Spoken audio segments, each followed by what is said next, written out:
সুপ্রিয় দর্শক, আপনাদের সবাইকে আমন্ত্রণ জানাচ্ছি এনটিভি নিয়মিত স্বাস্থ্য বিষয়ক আয়োজন স্বাস্থ্য প্রতিদিনে। আপনাদের সাথে রয়েছে আমি পুষ্টিবিদ নুসরাত জাহান দীপা। দর্শক, আমরা যতটুকু জানি যে গ্লোবালে এবং সেই সাথে বাংলাদেশে বন্ধ্যাত্বজনিত সমস্যা দিন দিন বৃদ্ধি পাচ্ছে। দর্শক, আমাদের আজকের আলোচ্য বিষয় হচ্ছে বন্ধ্যাত্বের চিকিৎসায় মাইক্রো সার্জারি। আর এই বিষয়টি নিয়ে কথা বলার জন্য আজ আমাদের সঙ্গে স্টুডিওতে উপস্থিত রয়েছেন একজন বিশেষজ্ঞ চিকিৎসক। আলোচনা শুরু করব, তার আগে আমরা পরিচিত হয়ে নিচ্ছি আমাদের সেই অতিথির সঙ্গে। অধ্যাপক ডাক্তার আসফার উদ্দিন শেখ 1969 সালে জানুয়ারি মাসে কুষ্টিয়া জেলায় জন্মগ্রহণ করেন। তিনি 1993 সালে ঢাকা মেডিকেল কলেজ থেকে MBBS ডিগ্রি অর্জন করেন। এরপর তিনি চিকিৎসা বিজ্ঞানে উচ্চতর MS ডিগ্রি লাভ করেন। বর্তমানে তিনি আনোয়ার খান মডার্ন মেডিকেল কলেজে ইউরোলজি বিভাগের বিভাগীয় প্রধান হিসেবে কর্মরত।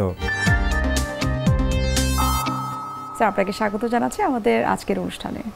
ধন্যবাদ নুসরাত, এবং দর্শকরা যারা এনটিভি দেখছেন তাদেরও অনেক ধন্যবাদ। আপনার কাছে একটু জানতে চাই যে বন্ধ্যাত্বের সায়েন্টিফিক ব্যাখ্যাটা কি বা ডেফিনেশনটা আসলে কি? বন্ধ্যাত্ব লেম্যান ল্যাঙ্গুয়েজে আমরা যাদের বাচ্চা কাচ্চা হয় না, এটা কিন্তু আমাদের সমাজে একটা, আমার কাছে অনেক রোগী আসে যারা বলা যায় কাঁদতে কাঁদতে আসে। তাদের উপর অনেক ধরনের সামাজিক প্রেশার, যেটা হওয়া উচিত না, কিন্তু তারা আসে এইভাবে। বন্ধ্যাত্ব বলতে বাই ডেফিনেশন আমরা বলতে পারি, যদি হাজব্যান্ড ওয়াইফ স্বামী স্ত্রী মিনিমাম 1 বছর আনপ্রোটেক্টেড ইন্টারকোর্স মেলামেশার পরেও কোনো বাচ্চা কাচ্চা না হয়, তাহলে সেটা আমরা বন্ধ্যাত্ব ধরে নিয়ে তার চিকিৎসা শুরু করি। এর কারণটা আসলে কি হতে পারে? আমরা যতটুকু জানি যে বিভিন্ন ধরনের কারণ রয়েছে এবং ছেলে বা মেয়ে উভয়ের ক্ষেত্রে বন্ধ্যাত্বজনিত সমস্যা দেখা দেয়। একটু যদি কারণটা আমাদেরকে ব্যাখ্যা করতেন। এটাকে যদি সিম্পলিফাইড হতে বলা যায় যে বন্ধ্যাত্ব পুরুষদের কারণেও হয়, মেয়েদের কারণে হয়, কিন্তু কেন যেন আমাদের সমাজে প্রথমে মেয়েদের ট্রিটমেন্টের জন্য নেওয়া হয়, সেটা আমার মতামত এটা ঠিক না। কারণ এটা আমি এক্সপ্লেইন করব পরে। তো বন্ধ্যাত্ব 50% ক্ষেত্রে ছেলেদের জন্য হতে পারে, 50% মেয়েদের জন্য হতে, অথবা দুইজনেরই সমস্যা থাকতে পারে। তো ছেলেদের সমস্যা কতগুলো আমরা আলোচনা করব। মেয়েদের সমস্যা কমনলি হরমোনের সমস্যা হয়, টিউবে ব্লক থাকে। ছেলেদের শুক্রাণুর সমস্যা, মূলত শুক্রাণু হয় না, অ্যাজোস্পার্মিয়া, বা টিউবে ব্লক থাকে অ্যাজোস্পার্মিয়া, বা শুক্রাণুর মুভমেন্ট কম, যেটাকে আমরা অ্যাসথেনোজোস্পার্মিয়া বলি, অথবা শুক্রাণু আছে কিন্তু তার কাউন্ট পর্যাপ্ত নয়, যেটাকে অলিগোস্পার্মিয়া বলি। তো এই সমস্ত কারণগুলোতে সাধারণত বন্ধ্যাত্ব হয়ে থাকে। আচ্ছা, যখন কোনো রোগীরা বা দম্পতিরা যখন আপনাদের কাছে আসেন, তখন প্রাথমিক অবস্থায় আসলে কোন কোন ধরনের টেস্ট আপনারা করতে দেন? প্রথমে আমরা একটা রোগীর ইতিহাস নিই, যে তার আগে কি করা হয়েছে, তার কি কি করা আছে। তারপরে রুগীর যদি হাজব্যান্ড ওয়াইফ আসে, আমি যে টেস্টটা প্রথমেই করি, যেটা বলছিলাম, যেটা করা খুব সহজ, সেটা হচ্ছে পুরুষের সিমেন অ্যানালাইসিস। এটা করলে কিন্তু অর্ধেক পার্সেন্ট ক্ষেত্রে কি কারণে হচ্ছে ধরা পড়ে যায়। তো এটা সিম্পল টেস্ট, মেয়েদেরও টেস্ট করা যায়, কিন্তু মেয়েদের অনেক টেস্ট করতে হয়, অনেক হরমোন টেস্ট করতে হয়, টিউবে ব্লক আছে কিনা দেখতে হয়, এটা কমপ্লেক্স। তো সিম্পল টেস্ট যেটা শুক্রাণুর পরীক্ষা, সিমেন অ্যানালাইসিস, সেটা আমি প্রথমে সাজেস্ট করি। তারপরে কিছু হরমোন সাজেস্ট করি। তারপরে কি কারণে, যদি শুক্রাণু কম থাকে বা না থাকে, কি কারণে এটা হচ্ছে, সেই রিলেটেড কিছু টেস্ট করে থাকি আমরা। আচ্ছা, বাংলাদেশের প্রেক্ষাপটে কিন্তু আমরা অনেক বেশি দেখে থাকি এই সমস্যাটা, যে বন্ধ্যাত্বজনিত সমস্যা, অর্থাৎ তাদের বাচ্চা হচ্ছে না। প্রথমেই কিন্তু সেই ফিমেল পার্সনটি ডাক্তারের কাছে আসে এবং পরামর্শ নিয়ে থাকে, কিন্তু সেক্ষেত্রে কিন্তু হাজবেন্ডের আসা উচিত, সেই বিষয়টি আসলে কম দেখা যায়। এই বিষয়ে আপনার মতামত একটু জানতে চাই। আপনি ঠিকই বলেছেন। আমি প্রথমেই বলছিলাম যে এটাই আসে, তারা দেখা যাচ্ছে যে ওয়াইফের ট্রিটমেন্ট চলছে, অনেক হয়ে গেছে, আমার কাছে এসছে যে তাদের বাচ্চা কাচ্চা হচ্ছে না। আমি জাস্ট একটা সিমেন অ্যানালাইসিস করে দেখা গেলো যে তার সিমেনের ভিতরে শুক্রাণু নাই, ডায়াগনোসিস হয়ে গেল। কিন্তু তার আগে সে অন্তত 6 মাস বিভিন্ন জায়গায় বিভিন্ন ডাক্তার, ইভেন IVF সেন্টারে পর্যন্ত চলে গেছে। IVF তো লাস্ট স্টেজ, কিন্তু তারা সেখানেও চলে গেছে বাচ্চা কাচ্চার জন্যে। কিন্তু যে সাধারণ যে পরীক্ষা, হাজব্যান্ডের শুক্রাণুর সমস্যা থাকতে পারে, সেই টেস্টটা করা হয়নি। তা আমি সাজেস্ট করবো যারা এই সমস্যায় ভুগছেন, প্রথমে এই টেস্টটা করতে হবে, সিমেন অ্যানালাইসিস। আপনার কাছে একটু জানবো যে এজোস্পার্মিয়ার কথা আপনি বলছেন, এই এজোস্পার্মিয়া বলতে আসলে কি বোঝায়? এজোস্পার্মিয়া মানে সিমেনের ভিতরে যখন, বা বীর্যের ভিতরে যখন শুক্রাণু 0 থাকে, কোনো শুক্রাণু থাকে না, তখন তাকে এজোস্পার্মিয়া বলে। ডেফিনেশন, এজোস্পার্মিয়া বিভিন্ন কারণে হতে পারে। একটা হতে পারে যে শুক্রাণু তৈরি হচ্ছে না। শুক্রাণু তৈরি হয়, আমরা জানি যে টেস্টিস বা ইয়েতে শুক্রাণু তৈরির জায়গা হচ্ছে টেস্টিসে, অন্ডকোষে। তো ওখানে যদি কোনো কারণে তৈরি না হয় তাহলে কিন্তু শুক্রাণু আসবে না। আরেকটা কারণ আছে যে যদি তৈরি হচ্ছে কিন্তু যে টিউব একটা লম্বা নালী দিয়ে আসে পেশাবের রাস্তায়, এই নালীর ভিতর যদি কোথাও ব্লক থাকে সেটাতেও কিন্তু শুক্রাণু আসে না। সো অ্যাজোস্পার্মিয়ার এই দুইটা কারণ, একটা হচ্ছে অবস্ট্রাকটিভ মানে বাধা আছে নালীতে, আর নন অবস্ট্রাকটিভ অ্যাজোস্পার্মিয়া। অবস্ট্রাকটিভ অ্যাজোস্পার্মিয়ার খুব ভালো চিকিৎসা আছে, যেটা আজকে আমরা বলছি মাইক্রো সার্জারি। এই যে ব্লক থাকলে আমরা খুঁজে বের করতে পারি এবং ব্লকটা বাইপাস করে মাইক্রো সার্জারি করলে কিন্তু আবার স্বাভাবিক শুক্রাণু আসা শুরু হয়। সেটা কিন্তু অনেকেই জানেন না বা আমাদের দেশে আগে প্র্যাকটিস ছিল না। আমরা এই গত 4-5 বছর থেকে নিয়মিত এই মাইক্রো সার্জারি করে আসছি। এই যে যাদের এজোস্পার্মিয়া হচ্ছে, অনেক ক্ষেত্রে কিন্তু দেখা যায় যে যখন তারা বেবি নিতে যায় তখনই কিন্তু এই সমস্যাটা ধরা পড়ে, কিন্তু বিয়ের আগেই কি এই ধরনের সমস্যা আছে কিনা সেটি বোঝার কোন উপায় আছে? হ্যাঁ আছে, বোঝার উপায় তো তার সিমেন অ্যানালাইসিস করলেই পাওয়া যাবে। এবং আপনি শুনলে খুশি হবেন যে ইদানিং কিন্তু ইয়াং জেনারেশনের মধ্যে এই জিনিসটা এসছে। আমার কাছে অনেক রুগী আসে যারা বিয়ে করার আগে তারা জানতে চায় যে আমি বিয়ে করার পরে বাচ্চা হবে কিনা, আমার হরমোন ঠিক আছে কিনা। আমরা কিন্তু এখন আগে টেস্ট করি এগুলো, তার সিমেন অ্যানালাইসিস করি, তার মেল হরমোনগুলো দেখে দিই যে ঠিক আছে কিনা। সো এটা এখন চালু হয়ে গেছে অলরেডি। সো একটা সিম্পল সিমেন অ্যানালাইসিস করলে বোঝা যাবে তার অ্যাজোস্পার্মিয়া আছে কিনা। আচ্ছা, তো এই যে অ্যাজোস্পার্মিয়া আপনি খুব চমৎকারভাবে এটার ব্যাখ্যা করলেন এবং যে টিউব ব্লকের কথা বললেন যে সেটি ট্রিটমেন্টও বাংলাদেশে হয়ে থাকে। একই সঙ্গে আরও একটি সমস্যা আছে যেটিকে বলে অলিগোস্পার্মিয়া। অলিগোস্পার্মিয়া সম্পর্কে আপনার কাছে একটু জানবো। অলিগো মিন্স কমে যাওয়া, কাউন্ট কমে যাওয়া, মানে শুক্রাণু আছে পর্যাপ্ত আছে, যেমন 15-20 মিলিয়ন থাকা উচিত সেটা না থেকে 2-3 মিলিয়নস আছে। এই যে কম কাউন্ট, এই কম কাউন্ট থাকলে কিন্তু নর্মাল ওয়েতে বাচ্চা কাচ্চা হয় না। সেই জন্যে এই টার্মটাকে আমরা বলি অলিগোস্পার্মিয়া। সো এটারও চিকিৎসা আছে। অলিগোস্পার্মিয়া যেসব কারণে হয় তার মধ্যে একটা গুরুত্বপূর্ণ কারণ পুরুষদের হচ্ছে যে তাদের অন্ডকোষের ভিতরে একটা অসুখ থাকে, ওটাকে ভেরিকোসিল বলে। মানে ওখানে শিরাগুলো মোটা হয়ে যায়। ওই ভেরিকোসিলের যদি চিকিৎসা নেওয়া যায় বা মাইক্রো সার্জারি করে কারেক্ট করা যায়, যেটা আমরা নিয়মিত করে থাকি, সেই মাইক্রো সার্জারি করলে কিন্তু ওই অলিগোস্পার্মিয়া অ্যাসথেনোজোস্পার্মিয়া ভালো হয়ে যায়। এবং আপনি জানলে খুশি হবেন, এখানে আমাদের দেশে এখন এমন রেসপন্স এসছে এই যে মাইক্রো সার্জারি, বিশেষ করে ভেরিকোসিলের।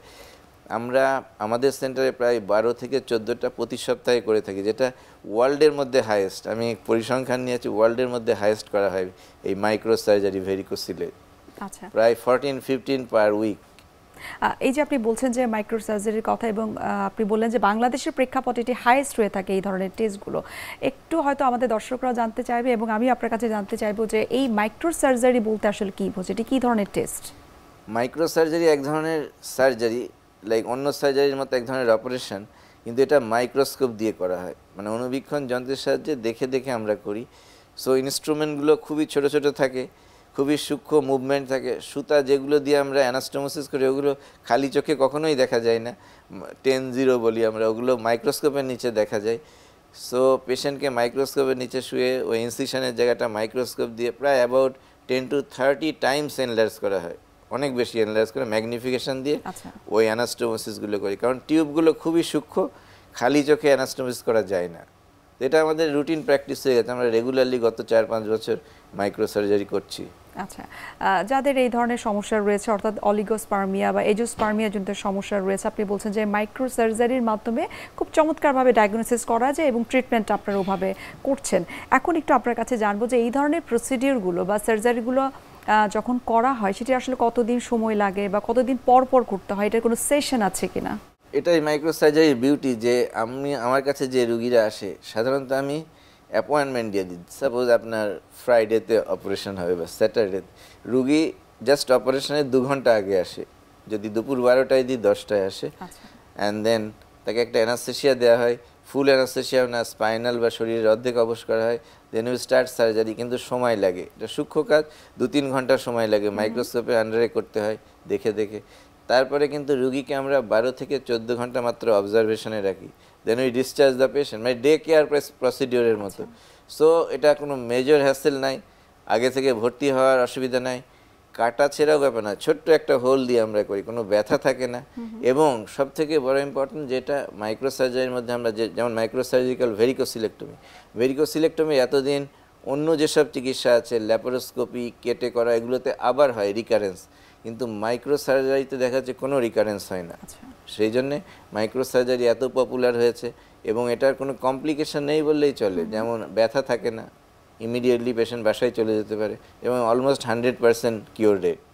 আচ্ছা, এই যে আপনি খুব চমৎকারভাবে বললেন যে মাইক্রোসার্জারির মাধ্যমে যদি সার্জারিটা করা হয় তাহলে দ্বিতীয়বার করার কোনো সম্ভাবনা থাকে না, কিন্তু তারপরও আবারও যদি হতে পারে বা এরকম একটা সম্ভাবনা থাকে, এরকম একটা শঙ্কা কিন্তু ওই ব্যক্তিটির থাকে, তো সেক্ষেত্রে আপনারা কি পরামর্শ দিয়ে থাকেন?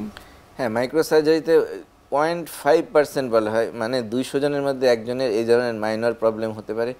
সেক্ষেত্রে কিন্তু যদি হয় তাহলে আবার কারেক্ট করা যায়, ওটা নট কারেক্ট। আর একটা হচ্ছে যে সব থেকে আমার কাছে যে রুগী আসে প্রতিদিন আমি 2-3টা এরকম মাইক্রোসার্জারি, অধিকাংশ রুগীর একটাই কমপ্লিকেশন যে আমি এই সার্জারি করার পর বাচ্চা কাচ্চা নিতে পারবো তো। এটা আমাদের জেনারেল ডক্টর এবং অনেক স্পেশালিস্টদের মধ্যে এটা হচ্ছে যে মাইক্রোসার্জারি করার পরে হয়তো বাচ্চা কাচ্চা করতে অসুবিধা হয়, কিন্তু এটা উল্টা ধারণা। এটা কিন্তু বাচ্চা কাচ্চা হওয়ার জন্য আমরা এটা করছি। সো এই বন্ধ্যাত্বকে এটি প্রিভেন্ট করে থাকে, প্রিভেন্ট অথবা কিওর করার জন্য করছি, কিন্তু তারা মনে করে যে এটা করলে হয়তো তার বাচ্চা কাচ্চা নাও হতে পারে। তো এই ভুলটা আস্তে আস্তে ভাঙতে শুরু করেছে এবং এখন মানুষ নিয়মিত এটা করছে আমাদের দেশে। স্যার, আপনার কাছে এখন একটু জানতে চাই, এজোস্পার্মিয়া নিয়ে আপনি বলছিলেন যে এটি কি, যেমনটা আপনি বলছিলেন যে টিউব ব্লক যাতে থাকে তাদেরকে এই ট্রিটমেন্টটা করা হয়ে থাকে মাইক্রোসার্জারির মাধ্যমে। একটু আপনার কাছে জানবো যে টিউব যে ব্লকটা থাকে এটি কি আসলে জন্মগতভাবে নাকি কোনো এনভায়রনমেন্টাল কারণে সেটি হয়ে থাকে? দুটো কারণেই হতে পারে।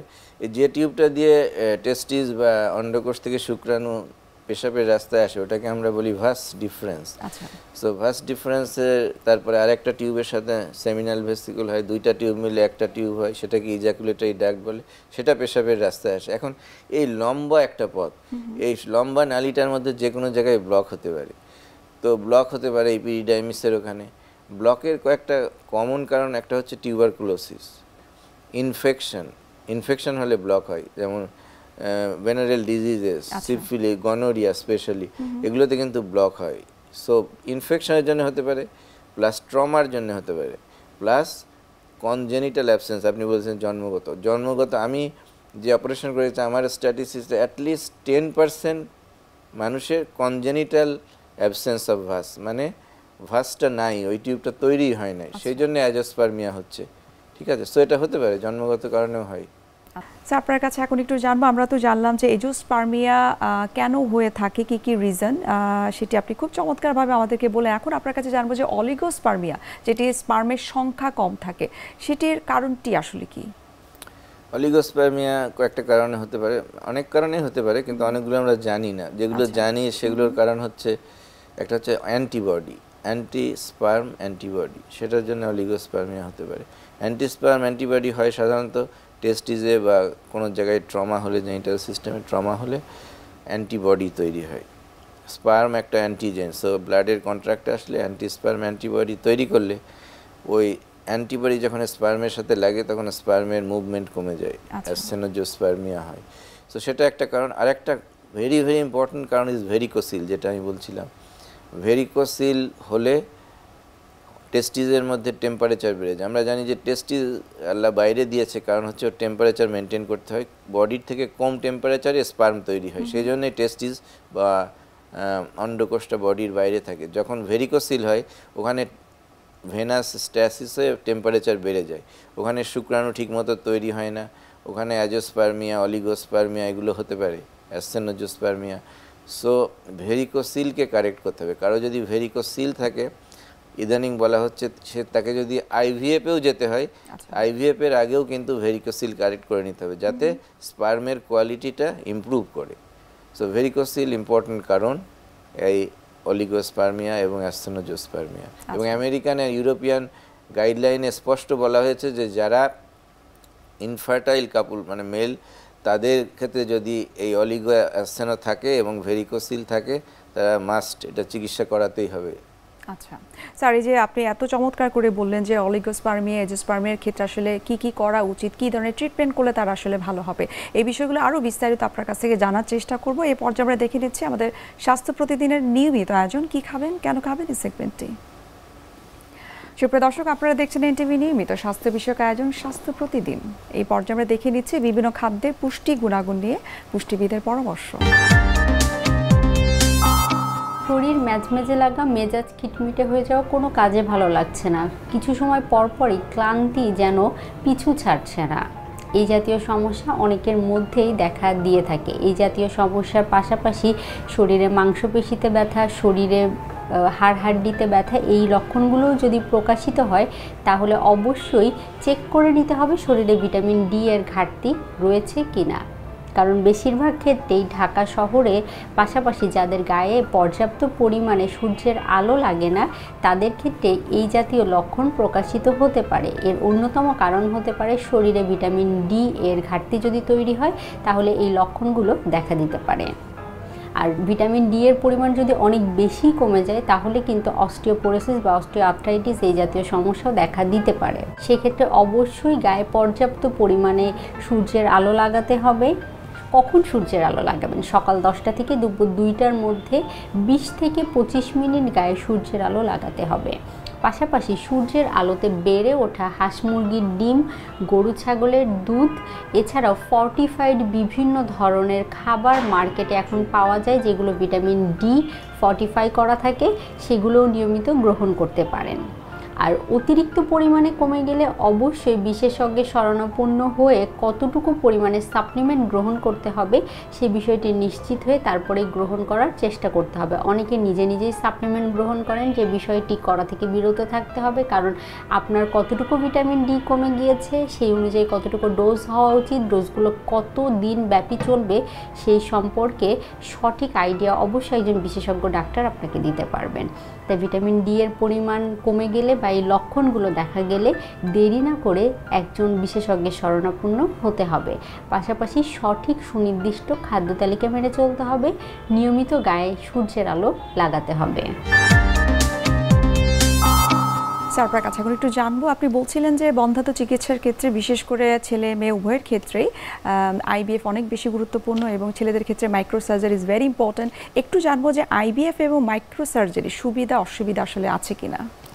হ্যাঁ, সুবিধা অসুবিধা আছে। আইভিএফ একটা অনেক কমপ্লেক্স প্রসেস, সেটাতে পুরুষ, মেল এবং ফিমেল দুইজনকেই পার্টিসিপেট করতে হয় এবং এটা করতে সাধারণত দেখা গেছে যে কয়েক মাস, 1 থেকে 3 মাসের একটা প্ল্যান নিতে হয়, ঠিক আছে।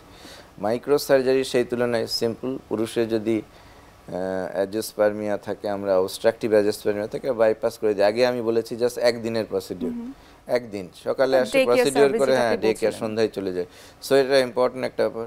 যদি খরচের দিক থেকে আসে, মাইক্রো সার্জারি খরচ অনেক কম, আইভিএফ এর খরচ অনেক বেশি। যদি পেশেন্টের কষ্টের দিক থেকে বসে, ওয়াইফকে ওখানে ইঞ্জেকশন দিতে হবে, দিয়ে তারপরে এগ তৈরি হবে, তারপরে অজ্ঞান করে ল্যাপারোস্কোপি করে সে এগ কালেক্ট করবে, তারপরে পুরুষের অন্ডকোষ থেকে সিরিঞ্জ দিয়ে নেওয়া হবে শুক্রাণু, তারপরে সেটা কম্বাইন করা হবে, সেটা আবার ওয়াইফের জরায়ুতে দেওয়া হবে। So it's a big procedure, takes months. So compare করলে definitely micro surgery better. Micro সার্জারির সাকসেস রেটও কিন্তু আইভিএফ এর সমান বা বেটার। সো এই দিক দিয়ে, এসব দিক দিয়ে চিন্তা করলে আমি বলবো যারা পুরুষ কারণে বন্ধ্যাত্বে ভুগছেন তাদের জন্য বেস্ট চিকিৎসা হচ্ছে micro surgery rather than IVF. আচ্ছা স্যার, আপনাকে অসংখ্য ধন্যবাদ এই যে আইভিএফ এবং মাইক্রো সার্জারি নিয়ে এত চমৎকারভাবে কিছু ইনফরমেশন আমাদেরকে দিলেন এবং সেই সাথে আপনি কিন্তু খুব সুন্দর করে আমাদেরকে বলেছেন যে শুধুমাত্র মেয়েদের কারণেই বন্ধ্যাত্বজনিত সমস্যা হয় না, ছেলেরাও কিন্তু এর জন্য দায়ী হতে পারে। স্যার, আমরা অনুষ্ঠানের একেবারে শেষ পর্যায়ে অসংখ্য ধন্যবাদ এত গুরুত্বপূর্ণ তথ্য দেওয়ার জন্য এবং শুভকামনা রইল এনটিভির পক্ষ থেকে। আপনাকেও ধন্যবাদ এনটিভি এবং এনটিভির দর্শকদের অনেক ধন্যবাদ। সুপ্রিয় দর্শক, এতক্ষণ আপনারা দেখছিলেন এনটিভি নিয়মিত স্বাস্থ্য বিষয়ক আয়োজন স্বাস্থ্য প্রতিদিন। এ পর্যায়ে আমরা দেখে নিচ্ছি আমাদের আগামী পর্বে কি থাকছে। কর্নিয়া আসলে আমার চোখের কালো যে অংশ দেখি, আসলে এটা কালো না, ট্রান্সপারেন্ট একটা অর্গান, এটা এই কর্নিয়া। আচ্ছা, এটা এই কর্নিয়াটা যদি স্বচ্ছতা হারাই ফেলে তখন এই কর্নিয়াতে কাজ করে না। বিশ্বের যে কোনো প্রান্ত থেকে যে কোনো সময় এনটিভি জনপ্রিয় অনুষ্ঠান স্বাস্থ্য প্রতিদিন দেখতে আপনারা ভিজিট করতে পারেন আমাদের পূর্ণাঙ্গ পোর্টাল www.ntvbeat.com এ। এছাড়াও এনটিভির জনপ্রিয় সব অনুষ্ঠান এবং নিউজ আপডেট পেতে আপনারা ভিজিট করতে পারেন আমাদের ইউটিউব চ্যানেল এবং ভেরিফাইড ফেসবুক পেজে। সুপ্রিয় দর্শক, আজ এখানে শেষ করতে হচ্ছে, দেখা হবে আবারও আপনাদের সঙ্গে। সে পর্যন্ত আপনারা সবাই ভালো থাকুন, সুস্থ থাকুন এবং সব সময় এনটিভির সঙ্গে থাকুন।